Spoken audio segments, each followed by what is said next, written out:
Hey everybody, Grumels here with another Warthunder historic battle video, or realistic battle as they will be called when patch 1.37 goes live. Now, said 1.37 patch is on the horizon and will hopefully be released soon, and when it will be, we get a lot of exciting stuff, new planes, reworked flight models and damage models among other things. And as always, shortly before a major patch release, I focus more on a bit lower tier planes that are just fun to fly, because I feel it is not that useful covering more sophisticated higher tier planes when the information might be outdated when the next patch hits. So for this video I thought I complete the Heinkel HE112 set. I have already covered two versions currently in the game, the B1 and the A0, and I liked both of them. The lowest tier version of the plane in game, the V4, is still left, so I take a look at this one. The plane is currently on level 2, but of course that won't matter anymore after the new patch hits. With the new patch there will be only 5 levels of course, and if I understood the explanation for the new system correctly, the rank of the plane will not matter that much for the matchmaking anymore. Instead, the matchmaker will simply try to match the plane against opponents its things have a similar effectiveness within realistic battles. Now, as far as the flying characteristics go, the 112 V4 is pretty much the same as the A0, which I have already made a video about in the past. But of course, not everybody has seen that, so let's go over the basics really quick again. The 112 is a pretty lightweight fighter and it has a very large wing area. That means the plane has one of the lowest wing loadings of any monoplane fighter in the game, with only a few Japanese ones being even lower. The wing shape is similar to that of a Spitfire, but a bit larger and with a bit thicker profile, which means that the plane's stall speed is even lower than that of a low-tier Spitfire. That makes the 112 one of the best monoplane turners in the game, a great turn fighter. On the negative side, the roll rate is pretty bad, especially at higher speeds. Better rolling opponents can take advantage of that easily. And of course, the plane has a pretty weak engine and therefore a fairly low straight line speed. Climb rate is not bad though, because of the plane's light weight and low wing loading. Now, since the plane is so light and has a large thick wing, it is of course not a good diver or zoomer. However, it is only on level 2, so down here its dive speed is still okay. It will redline at about 620 kph. This is useful against better turning biplanes. I think especially about the Chica here, which the 112 of course can't outturn, not even close, but it can outdive it. Now, as far as armament goes, the V4 is of course the weakest armed version of the plane. It has only two 7.92mm machine guns. Even on tier 2 that is unimpressive. However, against planes on the same level it is sufficient. The good maneuverability means that you can often stay on target for some time. Against higher tier opponents like a Spitfire for example, you often need a large amount of hits for them to go down though. So it will happen often that you have to let a higher tier target get away because you can't do enough damage before they use their superior speed to get out of range. A problem shared by some other low tier planes like the MC100 of course. Well, that was some information about the plane. Let's take a look at a few fights in it. This is on the Corsoon map and I have spotted a friendly G50 that is under attack by two I-16 fighters in the clouds and I move there to help. I hope I get there before the G50 goes down and we can turn it into a 2v2, but versus two I-16s that is a tall order for a plane like the G50 and he does not make it. Now there are still other friendlies nearby, although on lower altitude, and I hope the I-16s have not spotted me in the clouds and they may dive down on the lower opponents. I want to try to go for a flyby attack on one of them, hoping the second one has either dived away already or is not fast enough to follow me. Looking back though, I can see that the other I-16 is right behind me and I have to evade. I try to press the nose down, as I often do, to move out of the line of fire, forgetting that my plane does not have a fuel-injected engine, so I have to stop that and evade to the side instead before I turn my own engine off by accident. This slowed me down and the I-16 got a hit in. After I moved out of his line of fire, I go into a downward spiral, basically barrel rolls pointing down. The I-16 tries to match, which leads to downwards rolling scissors.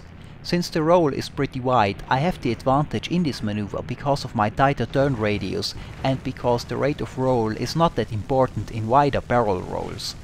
Eventually I incorporate a high yo-yo every now and then, and the barrel rolls are not pointing down as much anymore, and I slowly get the upper hand in the fight.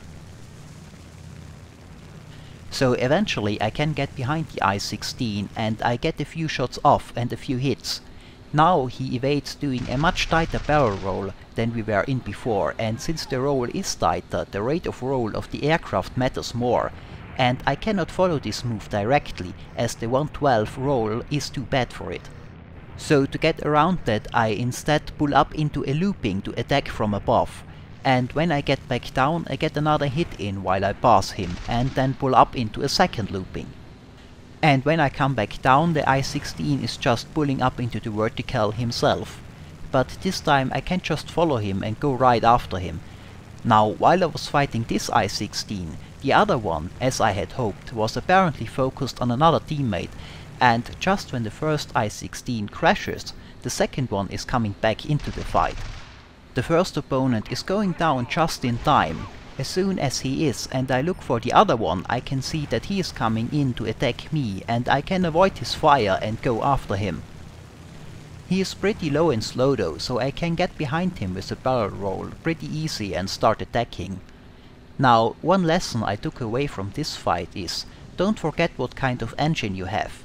If I would have not forgotten that I can't press my nose down too hard because of the lack of a fuel-injected engine, I think I could have avoided taking fire in this engagement at all.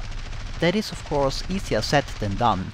After flying mostly fuel-injected planes, it is hard to suppress the automated reactions that make you pull too many negative G-forces. Well, let's take a look at another fight, this time on the Battle of Britain map. Two CAC boomerangs appear in front of me, some distance away. Because there are two of them, I fly to the side a bit to give a teammate, MC202 a bit behind me, time to catch up so that I don't have to fight two boomerangs at the same time without support. At first, it looks like they are both sticking together and are moving towards the 202, so I change direction and move back towards them again. But as soon as I turn around, I can see that the boomerangs are splitting up. One is coming for me and the other one is going for the 202. That is of course the right thing to do. You don't want to go after the same target and give the other opponent an opportunity to get behind the both of you. I am okay with this as well. I can fight one boomerang and the 202 should be able to at least outrun his target should he get into trouble. Now, after my usual head-on avoiding, I come around in a barrel roll and I want to roll in behind him. But I made the move too early and I rolled down in front of him instead, a timing mistake. The boomerang goes vertical and uses his better zoom climb to get a bit above me. When he is coming back down, I go into a slightly downward spiral. I hope I can draw him in closer and tempt him into a turn fight, in which the 112 is far better than the boomerang. Once he is close enough and I can see that he is indeed trying to turn after me, I keep turning with simple alternating high and low yo-yos. And as I have said, in such a straight-up turning contest, the 112 does a lot better than the boomerang, whose abilities as a turn fighter are often overestimated in my opinion. So I slowly get behind him. The boomerang goes up in the vertical, but after so much turning does not have the speed to do that, and he gets pretty slow and presents a good target. I fire a few bursts and get a few hits in. It does not look like a lot, but I can see that I have hit the wing a few times. From my own experience with the boomerang, I know that the plane is very vulnerable at the wings, and even a few machine gun bullets are often enough and have a very big impact on this plane's ability to stay in the air and maneuver properly. I am not sure if the boomerang is out of the fight yet, but at least he's diving away and I don't want to follow him down. There are still other fighters around, like the second boomerang, so I want to look for them first. The damage on the boomerang's wing is enough to make him crash though. And as it turns out, it was a good decision not to follow him down. There's a Mark II Hurricane coming my way. I go into a barrel roll again, But again, I'm just a little too early. My timing for this move in the 112 is always a bit off, since it is such a slow plane compared to higher tiers. But I can't just keep up the barrel roll. The Hurricane tries to match and we do some rolling scissors. The Hurricane overshoots and I can get in fire position behind him while he pulls up and presents a pretty good target.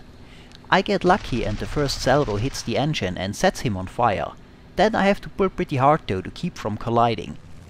Now the Hurricane is diving away towards his base and I fire a salvo after him, but as before I don't want to follow him down. There is still the last boomerang around and at this point I have no idea where he is. Also, it looks like there's a good chance that the Hurricane won't make it back to base, so I go look for the second boomerang instead. I don't want him to bounce me from above while I chase the damaged Hurricane close to the ground. When I find him though, it turns out that the boomerang is also already damaged and returning to base. Now however I know that there are no other fighters around, so I can go down and finish him off before he gets back to repair. The Hurricane has not crashed so far, so I expect he will make it back to base. Now, since he is the last plane on the enemy team, there is a chance that he leaves the battle after landing, so for now I hunt a few AI planes, and if it looks like the Hurricane does not quit, I start climbing again in time to be on altitude for his return. The Hurricane does come back into the battle, and when he arrives I am on a similar altitude than him. He is coming in for a head-on again, which I of course want to avoid. After all, he has 6 times as many machine guns than I have. So I descend a bit and come around when he passes me. This time he keeps going after his attack and does not try to turn. That is the right idea, however it seems he must have lost a lot of energy trying to get a shot, since he is slower than me when I come around.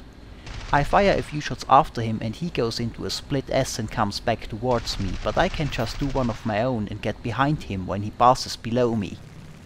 I get a good burst in and then go up in a barrel roll to get back on him when I pass him. After I get a few more hits in, I run dangerously low on ammo and my last teammate shows up, a MC202. So I decide to let him have the kill and go back to base to rearm, just in case it is needed. And the 202 eventually gets the Hurricane and this match is won. Now let's take a look at another fight on Britain, this time against the Spitfire, and with a nice bit of fail at the end. I approach the Spitfire, which is a bit below me from the side. At first it does not look like he has seen me, but then he turns into me and I expect he wants to go for a head-on, so I put the nose down a bit more to get some speed and prepare to evade. But he's not coming for a head-on and instead just passes above me, so I just loop around and go right after him.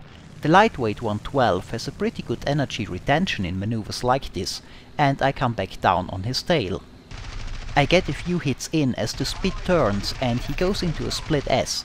I follow and I am faster than him, approaching him fast. Now as I get too close I should have went into a barrel roll and increased the distance some more, but I tried to get some more hits in for too long and I overshoot. I go right into a barrel roll after that to evade. Now the Spitfire is behind me though and I have to get him in front of my guns again. At first I just turn with him, and as he turns into me I use the rudder to get the nose of my plane down and build up some speed. Then when he passes me I use the speed I had built up and pull up in a loop and go after him. He pulls into me in a wide barrel roll and I match the move, so we enter rolling scissors. Now the Spitfire turns almost as good as the 112, but at the speed we currently fly the 112 turns just a bit better and has a slight edge over the Spit in wide barrel rolls like this. Also the 112 is better at slower speeds, so the slower we get, the more of an edge the 112 has. So I slowly get the upper hand back and the Spit moves more and more in front of me, till I am in a position to fire again. This time I get some more hits in and I can see some damage on the Spitfire's wing. But with only 2 machine guns you need more hits than that to take a Spitfire down, unless you get lucky and you hit something important, of course. Now the Spitfire is damaged, but he is still faster than I am in my 112, so he uses his speed to get away. I fire after him one more time and I get a crit, but not enough to slow him down. And again, I don't want to waste all my altitude chasing this Spitfire, especially since I can't catch him anyway before he reaches his base, while there are still other planes around. So I break off and look for other targets. I spot the Hurricane, which is already damaged and being chased by a MC-202. The 202 is in turn being chased by 2 Blenheim bombers. I try to go for an attack on the Blenheim, but the gunners get a few good hits into my plane, so I have to go back to base to repair. Meanwhile, the 202 finishes off the Hurricane, but gets in turn finished off by Blenheim. Both bombers go down too. I'm unsure why, since I was repairing at the time. That leaves only me and the Spitfire. The Spitfire went back to base a lot earlier than I did, of course, so I had less time to climb. I leave my base to the side a bit to get some extra time, but when the Spitfire arrives, he is still higher than me. I hope that won't be a big problem in this case, since I assume the Spitfire will go for a turn fight eventually anyway. Initially though, he will have an advantage because of his higher energy state. But the longer the fight takes and the slower he gets, the more the tables turn back into my favor. When he is coming down for his first attack, I put the nose down a bit to gain speed, then pull into him, and when he does his attack, try to go after him in a barrel roll. But he has too much speed from his dive for this. With his current energy state, he is more maneuverable than I am, especially in the vertical. So I go into a spiral move. I hope I can draw him in closer and eventually make him overshoot and turn this into a low-speed turn fight. My rolls are a bit too tight though, and that gives him an opportunity to take shots at me. I eventually realize that and go for a wider barrel roll that makes it harder for him to hit, but too late to keep him from getting a good hit in. Now however, since my roll is wide enough and he is close enough, he overshoots and I can go after him. He is much slower now, and the resulting low-speed turn fight is better for the 112 than for the Spitfire. So after he passed me, I can simply turn after him. He spent most of his extra energy and he is not fast enough anymore to properly evade anymore. So I get into fire position and I can start to attack. Again, the 2 machine guns struggle a bit here to get the job done in any kind of reasonable time, but since we are the last fighters up, I have enough time. This can otherwise be a problem with this plane, especially when facing higher tier opponents. It can often be hard to shoot down an enemy fighter before he gets help.